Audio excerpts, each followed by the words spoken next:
lagi bersama saya Afrianika di channel My Trevista. Nah, untuk saat ini saya sedang berada di rumah contoh dari perumahan Grand Trevista Rempoa untuk tipe B. Tapi di sini saya nggak sendiri, saya bersama atasan saya dengan Bapak Muhammad. Selamat siang, Pak. Assalamualaikum warahmatullahi wabarakatuh. Pak Muhammad ini dia adalah Direktur Marketing dari developer kami PT Sahid Putra Harapan. Nah, di sini saya mau berbincang-bincang sedikit nih Pak mengenai developer kita nih, gitu kan? Developer kita PT Sahid Putra Harapan. Nah, untuk developer ini kan dia udah banyak ya Pak ya pengembangannya gitu ya. Udah lama juga kali ya Pak? Alhamdulillah. Iya. Sudah lama gitu. Aku kan di sini kan baru kurang lebih sekitar 5 tahun nih, gitu. Jadi pengen sedikit tahu, sekalian mau menginfokan juga gitu ya ke warganet dan para konsumen biar tahu sejauh mana developer kita, gitu kan. Kira-kira nih Pak, kalau boleh tahu, PT Sahid Putra Harapan itu dari kapan nih Pak? Oke. Langsung saja ya Pak ya. Jadi baik. Jadi kita ini developer dari PT Sahid Putra Harapan. Kita sudah berdiri sejak tahun 2003. PT-nya sudah berdiri dari tahun 2003, tapi sebelumnya itu juga kita sudah pernah mengembangkan juga gitu. Tapi sifatnya masih perorangan gitu. Jadi masih atas nama pemilik. Nah, setelah tahun 2003 kita baru berkembang menjadi PT dan itu sudah berjalan sekitar 18 tahunan kurang lebih sampai tahun ini gitu. Oh, cukup lama ya Pak? Lama, alhamdulillah kita sudah lumayan settle lah dengan developer, dengan pengembangan real estate gitu. Jadi jumlah proyek yang kita bangun juga kurang lebih sekitar 50-an proyek gitu. Oh, itu sudah mana-mana Pak? Sudah alhamdulillah gitu, sudah alhamdulillah. Jadi bukan cuma perumahan aja yang kita bangun, kita juga bangun komersil, pabrik juga. Saat ini kita juga lagi bangun pabrik di daerah Gunung Putri. Itu juga developernya kita juga, kontraktornya gitu ya. Jadi bukan cuma developer aja kita ada kontraktornya juga gitu. Oh, berarti kita punya kontraktor sendiri? Iya, pasti. Kita kan memang bangun sendiri rumah kita gitu. Jadi semuanya memang kita develop sendiri sih gitu. Kalau boleh tahu nih Pak, Ya. visi misi dari developer kita itu apa sih Pak? Oke. Kalau visi terutama kita itu sebenarnya sudah berjalan hampir 20 tahun lah untuk PT-nya. Nah itu kita tentunya tujuan kita itu menjadi developer nomor 1 sih di Indonesia gitu. Iya. Jadi kita ingin mengembangkan. Memang kita masih terpusat di daerah Jabodetabek gitu ya.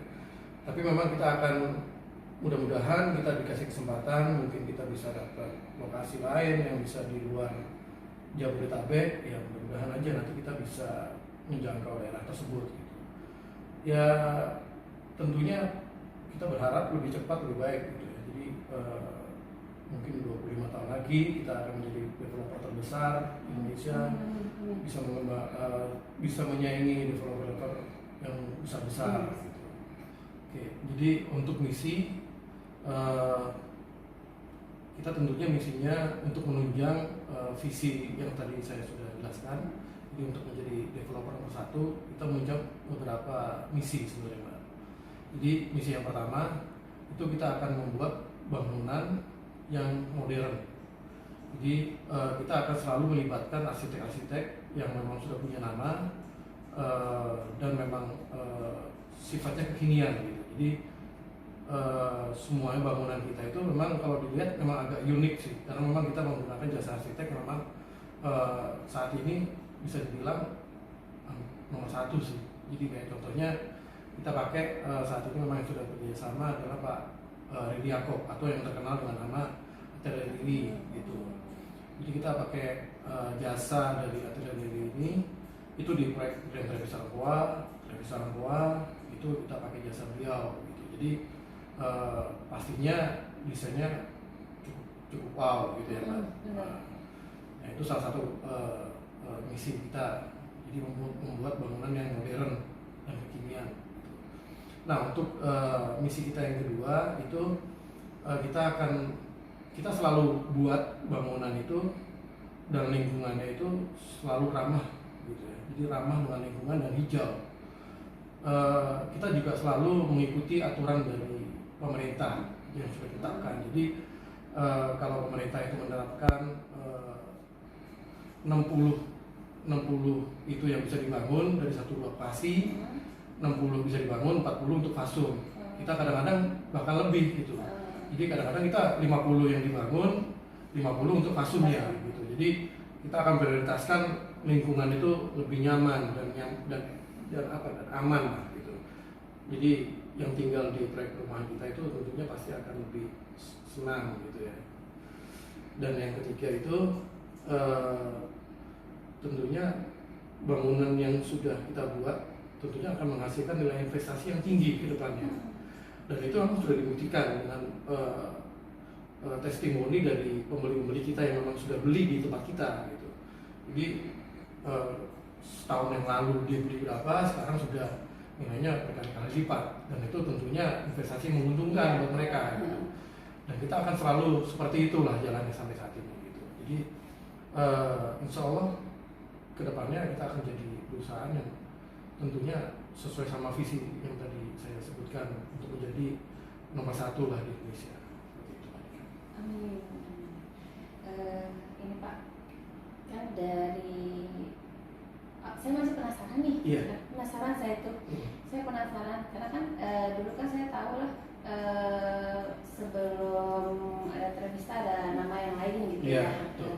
Nah, cuman kan sekarang makin kesini itu nama Trevista selalu dipergunakan, selalu dipakai di proyek-proyek yang baru dibangun nih.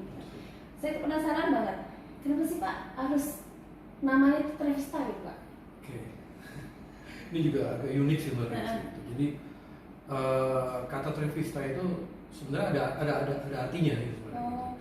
Cuman waktu itu memang kita entah itu sengaja atau tidak sengaja kita memang sempat mencari-cari nama pada saat itu.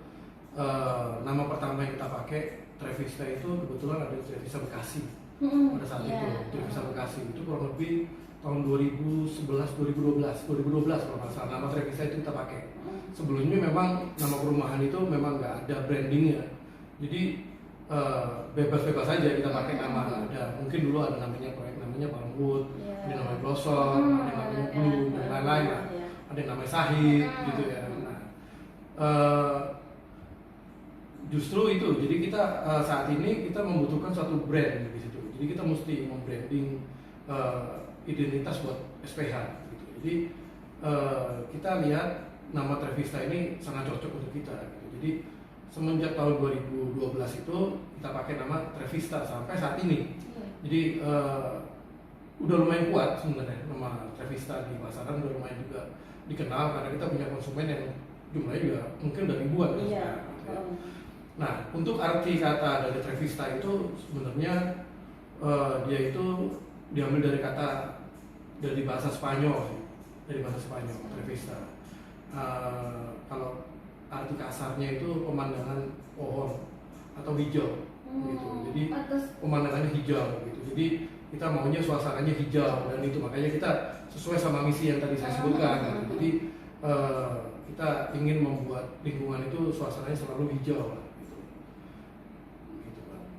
Ya, jadi sampai saat ini kita pakai terus tuh nama Trevista. Gitu. Bahkan kalau yang segmennya agak berkelas gitu, yang harganya agak mahal, kita kasih nama Grand di depannya. Kalau yang segmennya masih di bawah atau middle itu kita pakai nama Trevista pada trennya. Gitu. Termasuk ini kan Grand Trevista Rempoa. Grand Trevista Rempoa. Terus kayak di Pancoran ada Grand Trevista Pancoran. Seperti itu sih Pak. Jadi cuma kita beda segmennya aja. Gitu. Ya. Seperti itu. Makanya saya bilang, kenapa harus pakai nama Trevista, ternyata seperti itu ya Pak. Betul. Ya. Dan emang nyambung juga dengan konsep perumahan kita. Gitu. Hampir semuanya itu saya lihat juga emang asri, nyaman gitu kan. Udah jadi kayak bukan sebuah perumahan yang kayak perumahan biasa gitu, komplek-komplek biasa gitu kalau perumahan kita gitu kan ya. Jadi emang benar-benar ini gitu. Iya, kita selalu punya identitas sendiri lah. Iya. Nah gitu yang bikin menarik lagi tuh hampir semua perumahan kita itu pasti ada fasilitas. Iya. fasilitasnya itu kalau perumahan-perumahan yang lain nih, developer itu saya perhati itu fasilitasnya itu untuk umum, gitu kan.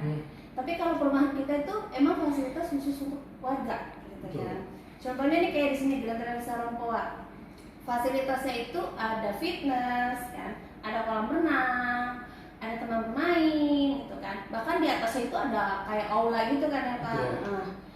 Kenapa sih Pak setiap rumah kita tuh harus ada fasilitas untuk warga gitu? Oh iya, untuk fasilitas itu memang suatu kewajiban ya untuk developer kita itu. Jadi kalau perumahan kalau nggak ada fasilitasnya kayaknya akan sulit untuk dijual juga gitu. Jadi harus kita provide pembeli-pembeli kita itu, terutama konsumen yang memang minat di perumahan kita, itu pasti akan melihat bukan cuma rumahnya, fasilitas apa yang akan didapat oleh mereka ketika tinggal. Apakah nyaman dengan fasilitas tersebut atau cuma jalan saja gitu fasilitasnya, kan nggak mungkin cuma jalan aja dan cuma taman, pasti harus ada fasilitas yang harus disiapkan oleh developer dan itu wajib harus kita siapkan gitu. Tuntutannya seperti itu sih. Ya berarti developer kita tuh emang benar-benar memikirkan kebutuhan konsumen ya Pak ya. Harus, memang itu kewajiban. Gitu ya. Harus seperti itu. Jadi itulah yang kalau enggak nanti sulit dijual.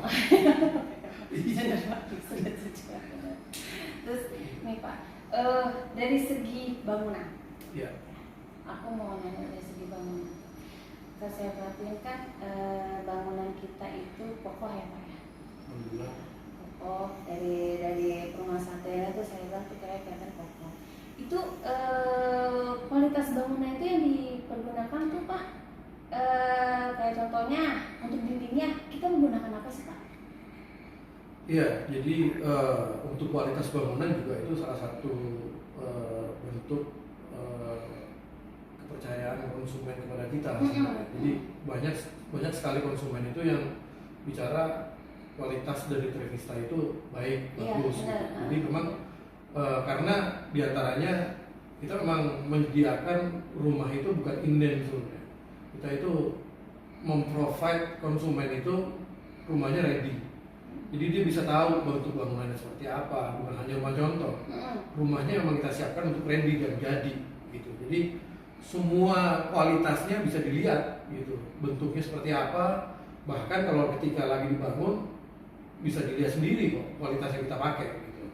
Semuanya harus yang terbaik buat konsumen kita gitu. Jadi itu salah satu cara kita mendapat kepercayaan ke konsumen gitu.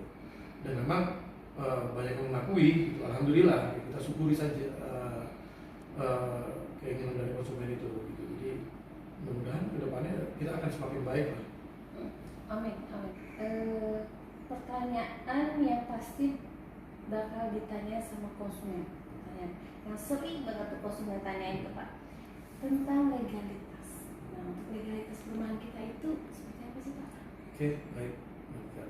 Jadi memang legalitas itu menjadi bukan kewajiban ya. Jadi memang wajib dan harus disediakan oleh setiap developer yang memang sedang mengembangkan perumahan. Dan itu harus clear secepatnya, kalau enggak nanti akan kesulitan nanti ke depannya gitu. Jadi legalitas dari setiap perumahan itu kan itu ada sertifikat, kemudian ada IMB, kemudian ada PBB. Biasanya sih tiga item itu yang dibutuhkan untuk developer untuk segera diberikan ke konsumen gitu kan. Alhamdulillah kalau di proyek kita semuanya sudah clear, sudah tidak ada masalah. Sudah sertifikat sudah pecah per kafling, IMB sudah pecah per kafling, PBB pun seperti itu. Jadi semua proyek kita alhamdulillah semuanya sudah aman, sudah tidak ada masalah. Jadi ketika konsumen sudah siap untuk akad, semuanya sudah clear. Notaris pun sudah yakin sama kita, pihak bank pun yakin sama kita. Gitu. Jadi percaya kita sudah terjamin lah, seperti itu. Iya, berarti konsumen itu nggak perlu khawatir sama sekali ya Pak ya. Nggak perlu, legalitas gitu. karena itu tanggung jawab kita juga. Nggak mungkin lah kalau misalnya kita bangun sertifikatnya nggak ada misalnya. Iya. Nggak mungkin kita jual juga seperti itu. Nah, untuk ini Pak, cara pembayaran. Kayak pembayaran perumahan kita itu kira-kira ada beberapa cara sih Pak? Iya. Seperti pada umumnya sih Monica. Jadi kalau setiap proyek kita itu sebenarnya cuma ada dua aja sih. Cara bayar secara cash atau secara KPR. Cash ini ada terbagi menjadi dua, ada cash tahap dan cash keras. Tentunya ada bedanya cuma dikit sih. Mungkin ada diskonnya aja yang lebih besar. Kalau cash keras seperti apa, cash tahap juga seperti apa, gitu aja. Jadi per proyek pun nilainya beda-beda diskonnya. Nah untuk kayak KPR itu kita punya beberapa bank yang memang sudah kerjasama. Yang sudah pasti itu bank konven, itu bank BUMN sudah hampir semuanya bahkan. Jadi bank BNI, bank Mandiri, bank BTN, bank BRI, ya kan bank BUMN semua. Itu udah pasti clear, gitu. Jadi nggak ada masalah. Dan juga ada beberapa bank swasta yang memang kita kerjasama juga sih. Di antaranya ada Bank Permata, ada juga Bank Pengen Syariah Dubai, gitu. Ada juga yang syariahnya juga ada juga Bank Syariah Mandiri. Kalau sekarang udah Bank Syariah Indonesia ya. Itu alhamdulillah sih, insya Allah sih dalam waktu dekat, karena kemarin kita ada kerjasama sama Bank BNI Syariah, Bank BSM, mungkin nanti tinggal teknisnya aja pindah ke Bank BSI-nya ya, Bank Syariah Indonesia. Berarti konsumen itu banyak pilihan ya Pak? Kalau banyak pilihan. Iya. KPR. Iya, selalu kita akan nggak cuma di satu bank aja gitu. Kita akan coba di beberapa bank gitu. Jadi kalau misalnya di bank ini memang kurang bagus rate-nya misalnya, atau dia tidak bisa diproses di bank ini, ya kita coba di bank lain seperti itu. Jadi banyak alternatif sehingga konsumen itu merasa nggak cuma satu aja pilihannya gitu. Sama ini Pak, kan kalau KPR itu kan pasti kan ada biaya proses KPR, Betul. ya kan? Terus yang cash juga ada BPHTB, KPR juga sama, terus biaya balik nama. Nah itu apakah konsumen yang nanggung atau pihak developer gitu Pak? Oke. Jadi barusan Mbak Nika bicara mengenai promo sebenarnya. Iya ya Pak ya, promo perumahan gitu ya. Jadi jadi kita promonya bukan hanya diskon saja sebenarnya Mbak Nika. Jadi kita itu membuat konsumen itu meminimalisir biaya yang keluar di awal. Jadi konsumen itu hanya tinggal akad saja gitu. Jadi kalau misalnya memang ada DP, ya bayar DP ini saja.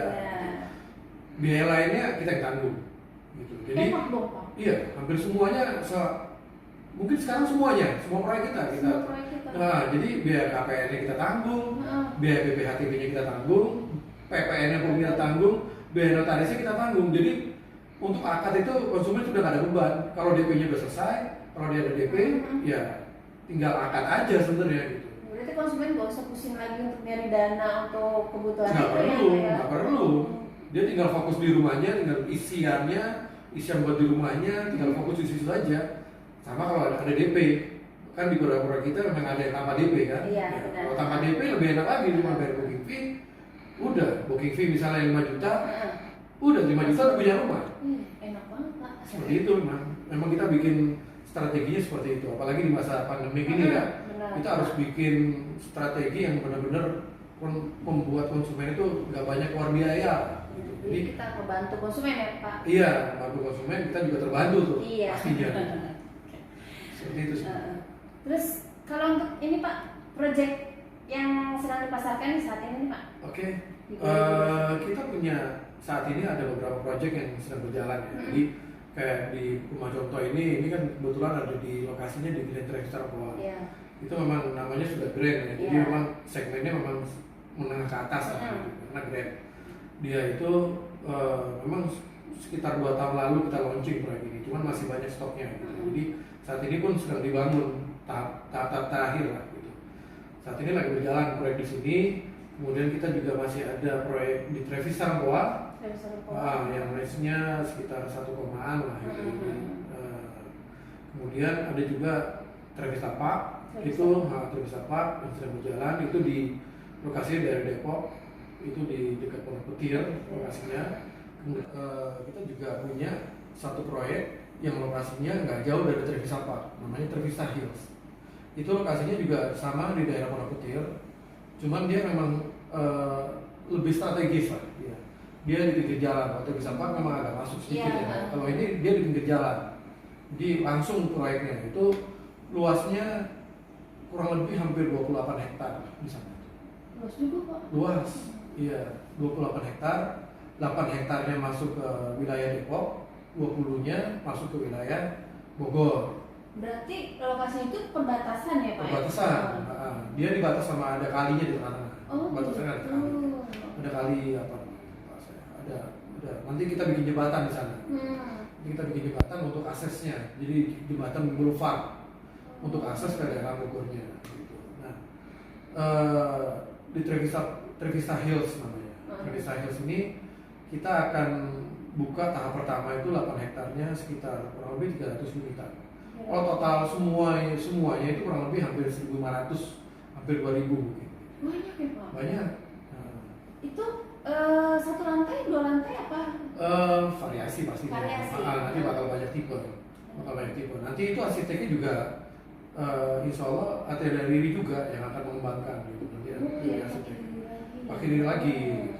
Jadi kita akan coba membuat konsep yang memang agak kekinian gitu. Dengan berbagai macam fasilitas yang nantinya akan diterima oleh konsumen di sana. Pastinya akan banyak fasilitas di sana. Gitu. Kira-kira kapan Pak rencana launching? Sesegera mungkin. Kalau saya sih berharapnya di kuartal 2 tahun ini ya. Oke. Mungkin nanti memang karena memang masih bentuknya tanah, mungkin nanti kita akan jualan start itu di inden dulu ya. Karena memang pengembangannya pasti tahun ini sih untuk pengembangannya. Karena saat ini kita sedang mengembangkan infrastrukturnya dulu. Jadi jalannya segala macam gitu. Nanti kita akan kembangkan sambil nanti kita coba jualan unitnya gitu. Launching pertama lah, launching perdana gitu ya. Tentunya dengan harga khusus. Menarik banget ya Pak. Alhamdulillah. Terima kasih banyak nih Pak Muhammad. Sama-sama Mbak Dika. atas waktunya. Sama-sama, Mbak Sudah Dika. saya ganggu gitu Enggak. ya. Terus jadi kan saya dapat sedikit ilmu ya kan. Iya. Saya jadi tahu juga tentang developer kita nih gitu kan, PT Sahid Putra Harapan. Dan emang PT Sahid Putra Harapan ini emang developer terpercaya Amin, gitu insya kan. Allah. Jadi para konsumen itu tidak lagi meragukan tentang PT Sahid Putra Harapan ini gitu kan. Jadi benar-benar tanpa berpikir ini itu udah saya yakin deh beli unit, beli rumah di PT Sahid Putra Harapan, di proyeknya gitu kan ya. Karena dari yang tadi Bapak ceritakan, legalitas kita aja sudah pecah unit, dari konsep bangunannya juga. Jadi ya mudah-mudahan konsumen kita itu nyaman. Terima kasih banyak. Terima kasih sama-sama Mbak Nika. Ketemu lagi di channel berikutnya. Ya, demikian warganet atas bincang-bincang saya dengan Bapak Muhammad selaku dari Direktur Marketing PT Sahid Putra Harapan. Nah, bagi warganet dan para konsumen yang ingin mencari rumah, tidak perlu khawatir, kalian bisa menghubungi saya selaku marketing developer in-house dari PT Sahid Putra Harapan, Afrianika, di nomor 085771616321. Saya siap membantu Anda. Assalamualaikum.